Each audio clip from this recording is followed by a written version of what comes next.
minutes, because tonight on Top Gear we look at the massive motoring sensation that is the Subaru phenomenon.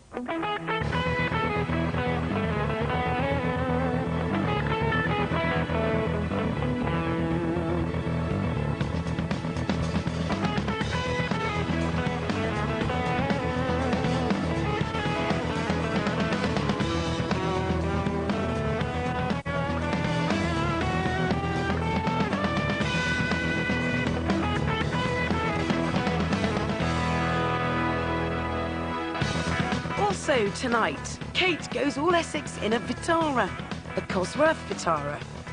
I go karting with a Formula One wannabe. And Quentin clues us up on car prices. There was a time when the most interesting thing about Subaru was that it read, "You are a bus," backwards.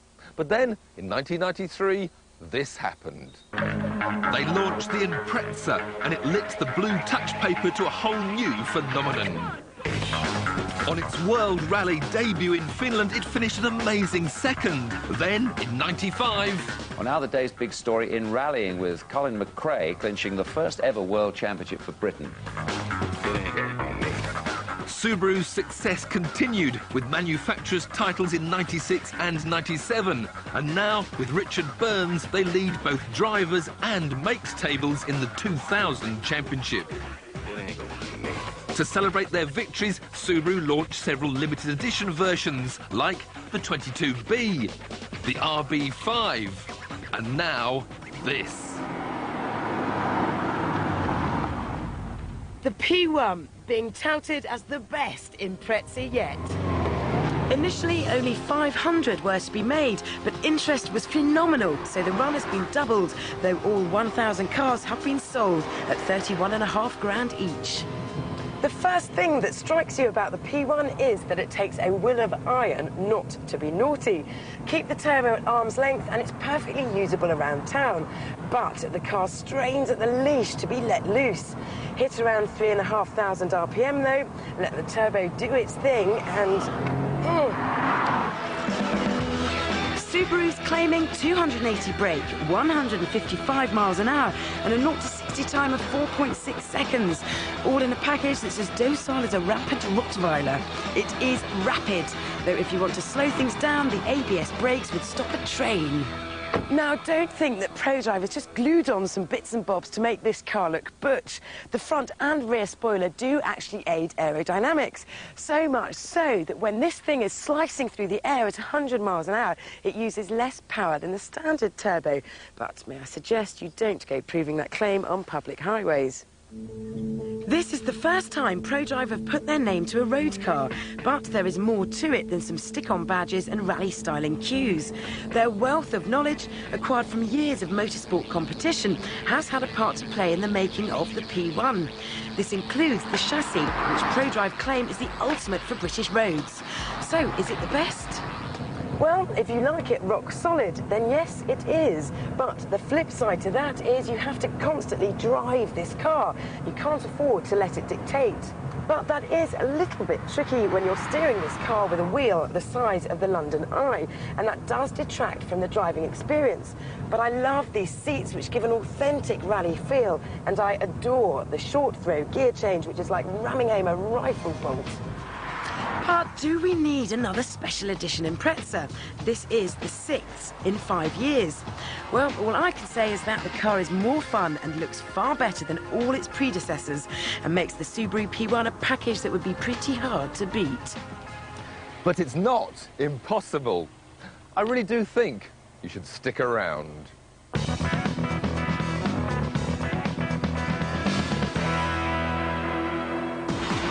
Once upon a time, a West Midlands garage rescued a Suzuki Vitara from a scrap heap for the princely sum of £225 and lavished a small fortune on it. They changed the wheels, gave it a new engine, and sprayed it a pretty colour. And 2 years and £30,000 later, they'd created the Predator. We called it the Predator because it's got a 2-litre Sierra Cosworth engine. It's permanent 4-wheel drive, It's got chromatic paintwork, which actually changes colour, so the car itself changes its image. It will do 160 miles per hour, and it will eat everything that is on the road. Bet you never thought you'd hear that about a Vitara. But then again, you probably never thought that someone would spend £30,000 on one either. So why the Predator? Well, probably because this 280 brake horsepower beast will do nothing to treat you gently. In fact, driving it at all is something of a Herculean task. You need the right thigh of an English prop forward to get any response from the throttle, and the left shoulder of a shot putter to change gear. The steering is wildly eccentric, and it's very, very noisy. But you can't resist having a go. Now, were this car ever to go into production, what would you use it for? I know. It's the ultimate performance 4x4. Well, not really. It may be four-wheel drive, but it doesn't feel particularly stable. And it's so big and heavy that despite knowing you've got that great bear pit of power under your bonnet, you can't get away from the feeling that you're driving something as unwieldy as the NEC. OK then, if it's not a performance 4x4, perhaps it's a legitimate big butch monster of an off-roader. Well, again, not really, because the chassis has been lowered so much it would trip over anything larger than a molehill. And if you'd spent £5 on a paint job, would you want to get it dirty? OK, got it. It's not for using, it's for cruising very slowly around town so that everyone can get a good look at it. It's possibly the only way you'll ever get noticed in a Vitara. So don't spend £300 on a haircut like David Beckham. Spend £30,000 on your Suzuki Vitara and get all the attention you want.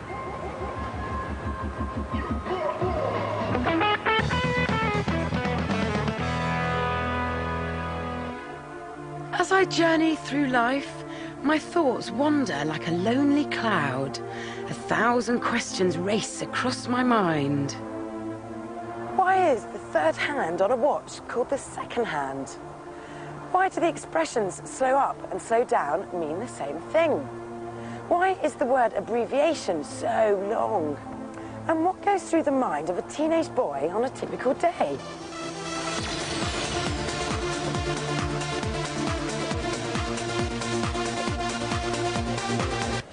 Hang on, what was that last one again?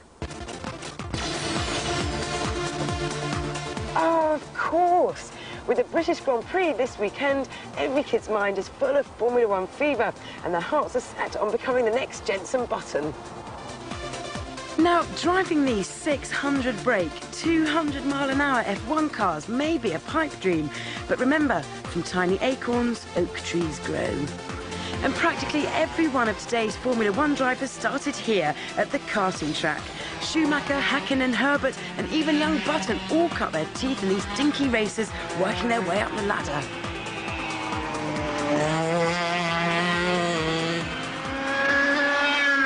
And McLaren, who know a thing or two about decent drivers, have got their hopes up about this young chap, Lewis Hamilton, who's 3 years into a 10-year driver support programme. Lucky bunny.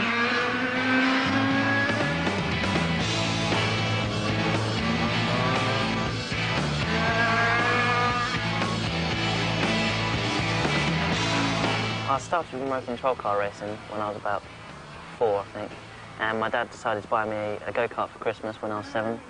And we entered the kart race when I was 8 years old. And we won our first race, which was really good. Now, you're 15 now, and what do you race today? I race in a class called Formula A, mainly in Italy, just preparing myself for the World Championship. How did you get involved in McLaren? In 1995, I'd won the British Championship, and I was invited to the Autosport Awards, and I met Ron Dennis there. And then the second year, Ron Dennis brought out the McLaren Mercedes Champions of the Future series, and I entered that and won it my first year, and I won it the second year. I think Ron had a pretty good idea of how good I was, and decided to bring me on board. So what are your feelings about Lewis doing so well? Well, I'm obviously quite proud and quite impressed as well, because, you know, what started out as a family fun weekend has turned into a future career, hopefully, for Lewis. And what do you have to do for McLaren, and what are they doing for you? Basically, they provide all the financial assistance and technical support that Lewis needs to see his career through from karting to Formula 1. Forget F1, how's Lewis against VBH1? We're racing these 100cc karts which have a top speed of about 80 and can hit 60 in well under 5 seconds. You won't find these machines in a fairground because they're the business. And when it came to the first corner, I just barged my way through. The quickest way around the track is to use the invisible racing line. You must go wide on the entry and exit of corners, but cut the apex as close as possible. But when there's more than just one view on the circuit, the racing line becomes fiercely fought for. How did he get in front? Suspension is non-existent. There's no clutch either, just an accelerator and a brake under your left foot. The very short wheelbase gives excellent agility, and the high-revving single-cylinder engine rockets you forwards. Lewis must have a bigger rocket. Right, I'll teach him to respect his elders. A quick shimmy up his inside will do the trick. Marvellous. Racing these 100cc karts really teaches you the skills needed to progress, eventually, into Formula 1. And Lewis certainly is on the right track. Straight past me, but he deserved to win our race. Just. Well, if that's given you a taste for racing, then may I suggest you trot down to your local kart centre and have a go yourself. You'll love it. As for you, Lewis, I think that was a fluke. Are you up for a real F1 challenge? Red light. Green light. Go!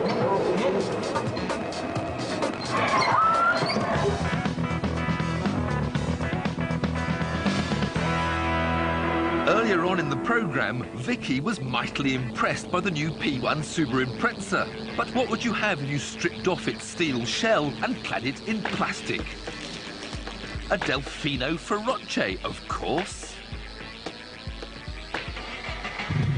And I know what you're thinking. Remember, you don't judge a book by its cover. Literally translated, Delfino Feroce means ferocious dolphin. But don't be fooled into thinking that this is a new Italian creation. It's made in Stafford. Based on the Impreza's running gear, it's shorter, lighter and faster than the saloon. What I can't understand is why nobody's done this before. It seems like since time began, from TVR onwards, if you built a British sports car, you simply stuck in the Rover V8, and that was that. But forget your burbling V8. Listen to this.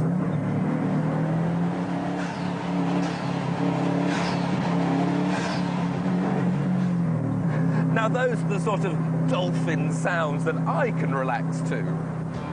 This pre-production Feroce has the standard 215 bhp engine and is very lively, but given the full 280 horsepower version, it promises a 0 to 60 time of 3.8 seconds, and that's McLaren F1 territory.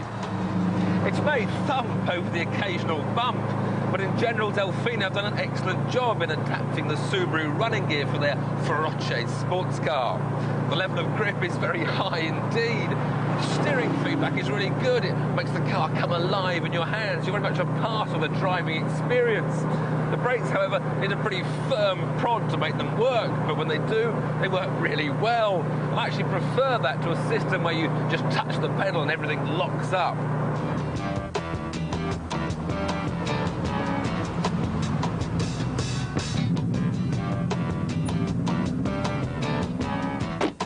So, plenty of promise on the inside, but what about that outside? Well, that depends on exactly where you look at it from. It looks great from over here! Delfino hope to sell 45 cars in their first year, with both soft and hardtop versions priced from £39,500, £8,000 more than a P1, but giving a whole new experience. The only trouble is I can't fully appreciate the experience because I'm sitting too high with the steering wheel down on my lap, and every time I change gear I bang my elbow on that console. Now, OK, this is a prototype, but it's still a bit worrying when they can't get those basics right from the word go. This Feroce is still a long way off being the end product, but it definitely deserves a revisit when it's finished. Hopefully, unlike so many other promising projects, this is one British sports car which, being a dolphin, will swim rather than sink. Now, I'm not about to suggest you start cancelling orders for Boxster S's and M Roadsters, but if you fail to get your name down for one of the 1000 P1s, then this Feroce may just well ease your disappointment.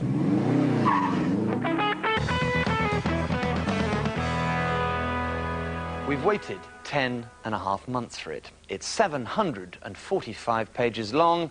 It's the government's report on the price of new cars in the UK. Tonight, I'll be explaining exactly what this haystack of paper means to you and proving that you can already, right here and now in the UK, buy brand new cars at even less than the government recommends. But first, a bit of background. 2 years ago, Top Gear was first to beat the drum. We complained that some new cars were as much as 40% cheaper in mainland Europe and proved it by saving £7 grand on a Rover from Holland. Since then, every newspaper and magazine has joined the fight, which is why the government asked the Competition Commission to look at new car prices. But my problem with this weighty tome is that it won't make any difference at all. You see, the government recommends in here that car makers reduce their prices by 10 to 12%. So that means we could go into a Ford dealership and buy a 1.4 CL Focus like this for £11,700. But what the government doesn't know is that you could go out tomorrow to a car supermarket right here in the UK, no need to go to Europe, and buy the same 1.4 CL Ford Focus for £9,000. And that is a discount not of 10 to 12%, but of a massive 30%. But what else does the report recommend? Well, at the moment, fleet buyers get up to 40% discount on the price of new cars, and that's a discount that you and I subsidise. The report recommends that car dealers are allowed the same levels of discount, so they in turn can pass it on to the consumer. The mandarins at Whitehall also want recommended retail prices to be abolished. With the current system, if a dealer openly advertises cars at substantially less than RRP, the car maker concerned could, if they wanted to, pull their franchise, and that stifles competition and low prices. Even better news, the industry won't be able to massage their sales figures anymore. Because the sales top 10 is measured by cars registered rather than those physically sold, for years car makers have been merrily pre-registering thousands of cars themselves to boost their sales figures. It's naughty, and it's high time it stopped. When we asked Secretary for Trade and Industry Stephen Byers for an interview, he had to decline as he didn't want to prejudice any response from the motor industry. And if the motor makers don't convince the government otherwise, these recommendations will become law on June the 10th this year. But even now, you can buy new cars at well below the government's recommendations. We rang a few car supermarkets and found these prices. A Fiat Punto Sporting for $8,999, that's a saving of 21%. An Alfa Romeo 156 2-litre cellar speed at $15,999, a saving of 27%. A Vauxhall Astra 16-valve LS for 10 grand, a saving of 28%. And finally, a Ford Mondeo 1.6 LX for £9,999. That is an astonishing 30% off list price. And all these are brand new, right-hand drive UK spec cars. So how has this absurd situation been allowed to develop? Well, for the last 16 years, car makers in the UK have been hiding behind a piece of European legislation called block exemption. I've got another word for it. It's called monopoly. 94% of all the new cars on the market in the UK are supplied by just 17 car makers, and that means they can control the market, set the prices, and rule their dealers with a rod of iron.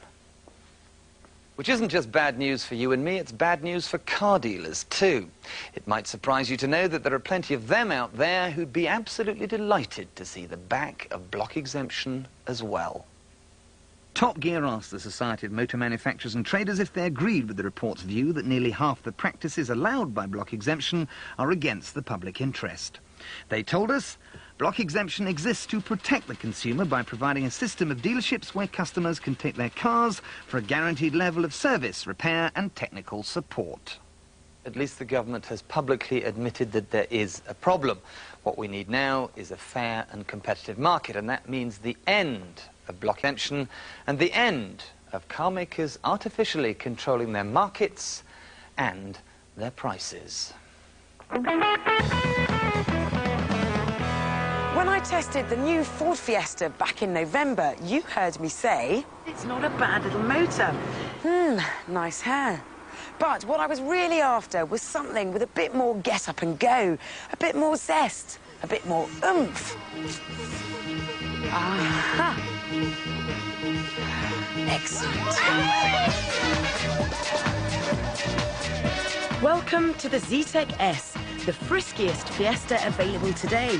Using a 1.6-litre engine out of the Focus, it creates 103 brake horsepower and gets to 60 in 10 seconds. So the performance is good, even though it won't exactly break records. But it will still nudge the speed limit. Now, our current warm hatch champion is the Citroën Saxo Vitara. And although the Saxo will beat the Fiesta in the dash to 60, the Ford will out-accelerate it through the gears in third and fourth, showing the Saxo a clean pair of mud flaps. At £11,350, the Fiesta is priced pretty competitively. The Saxo VTR is slightly cheaper, but nowhere near as well spec'd. The Zetec S has gorged itself with goodies. It's got luxuries like electric windows, aircon and a CD player. And, surprisingly and completely unnecessarily, traction control. But before you start thinking that this must be a candidate for greatest car in the world, I'm afraid I've got a couple of hang-ups. The first is the interior. Okay, the switches are big, basic and easy to use, but everything is just so plastic-tastic. Another gripe is the steering wheel, which is completely unadjustable, so it makes it tricky to get comfy. The second problem is the car's looks. The blobby bottom and the sharp snout look as though they come from two completely different cars. Admittedly, Ford does know a thing or two about bolting on a decent body kit, but with this, they're just papering over the fact that the Fiesta is rather long in the tooth.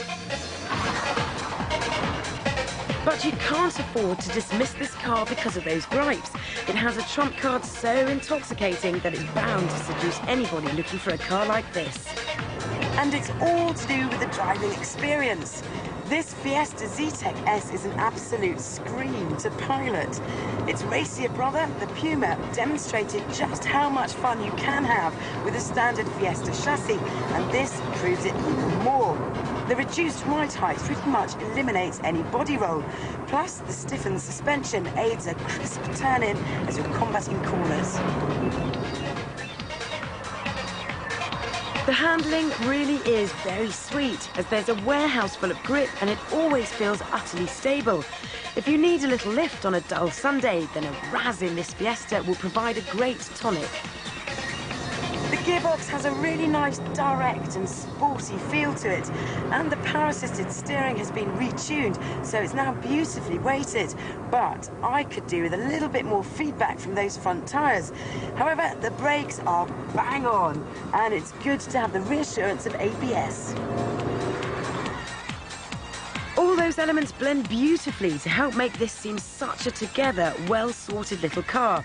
It makes driving fun.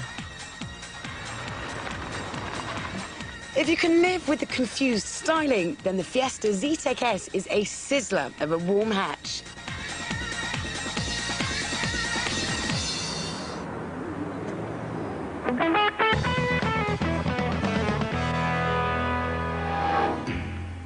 In the hostile environment of the urban jungle, it takes a very special piece of kit to survive. The Subaru Impreza P1 thinks it's that car. It's the new kid in town, and it's spoiling for a fight.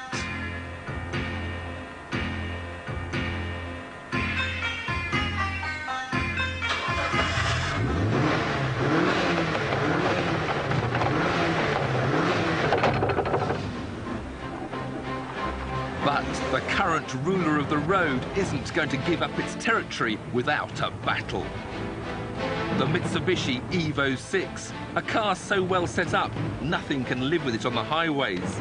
It looks like a clenched fist and accelerates like a 1-inch punch.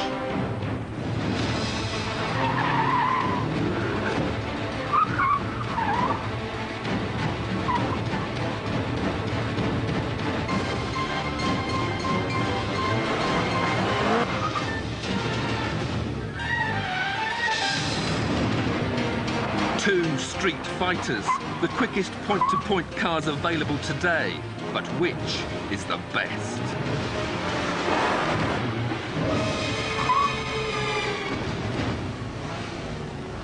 And where better to put them head-to-head than the environment in which they were spawned? So we've come to the rough terrain of Silverstone's rally sprint stage. A course within a course, one lap inside the other, with a crossover just before the finish.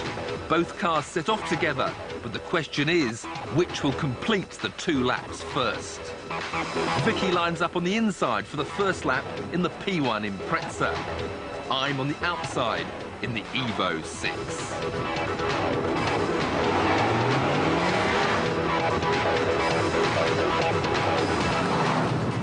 Well, the P1 felt all big and muscly out on the road. It's as light as a balloon over this special stage.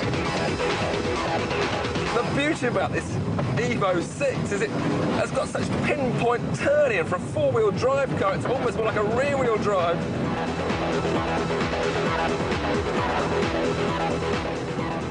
Over such a loose surface, it really does feel as though it has come home. Down to the hairpin, pull the handbrake. Oh, she spins around so perfectly. This Evo 6 has got the same 280 horsepower as Vicki's P1, but it's got a bit more torque.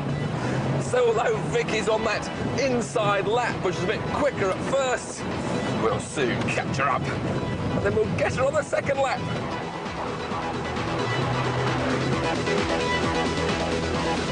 But the trouble with this circuit is because it crosses over tracks, you don't know who is in the lead. With Tiff firmly fixed in my rearview mirror as we approached the end of lap 1, it appeared I was up front. But as we reversed roles starting the second lap, all was still to play for. Now I had the advantage of the inside track.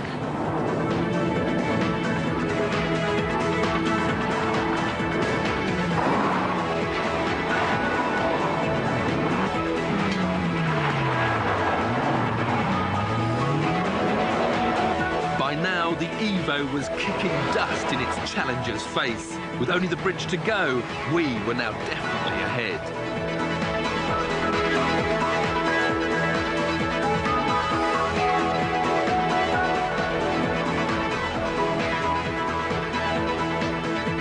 If you have a P1, beg, borrow, steal, buy a rally sprint circuit. I promise you, you will love it. Here we are, at the finish line. Unfortunately, I think Tiff has won. I think you'll find the P1 in P2. OK, I suppose the Subaru and I aren't quite a match for Tiff and the Evo round here. But if all 4 of us were to enter a beauty contest, I'm sure we would be P1 and P2. Next week, backseat driving. Vicki puts the Arrows team straight.